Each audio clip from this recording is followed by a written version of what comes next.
Yes, confused ako sa reality. Okay.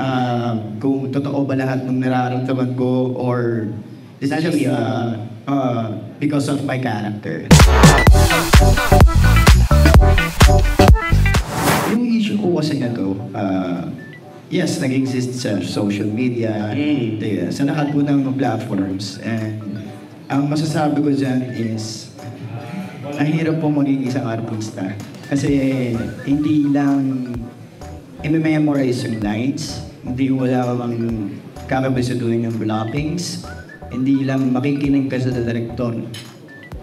Hindi ka naman puppet dito eh. Kumbaga, isang instrumento para ulayan mo yung canvas na binigay sa'yo ng director o ng writer. Bigyan mo ng buhay, ng pakiramdam yung character or yung script na nilatag sa'yo. Sino ba namang tao ang hindi makakaramdam kung sobrang devoted ka sa... Ano naramdaman mo? Yes, confused ako sa reality. Okay. Kung totoo ba lahat ng nararamdaman ko or it's actually because of my character. I don't know.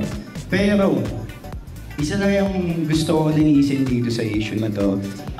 Alam din naman ni Kira na hindi po naging kami. Okay? Para po linawin yung issue. Wala pong ligawan na nangyayari. Yun lang po yung lilinawin namin dito para hindi na po siguro isip kayo.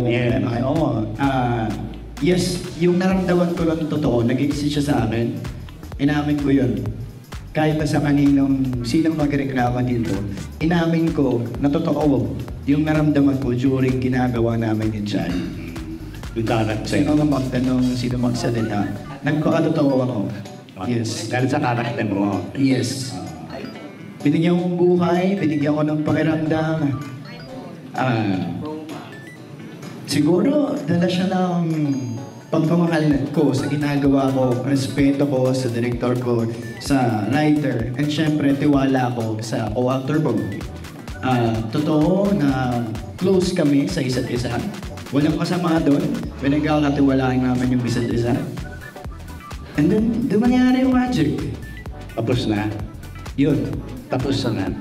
Yung magic na yan. Yes po, hindi po kami natuloy, wala kami naging relasyon, or whatsoever, kung ano man ang iniisip niyo. Honestly, no, I don't believe na pinaasapan ni Gil, but I don't believe that was ever his intention. Kasi he was just being truthful to his character, and like I said a while ago, things happen na hindi natin inaasahan. So no, I don't feel na pinaasapan. To be truthful then, I can't lie to you again. Meron din, syempre. Very charming naman si Kelvin, and like I said a while ago, the nature of our movie, it's a love story. We have to interact in such a way na nakaka-fall talaga.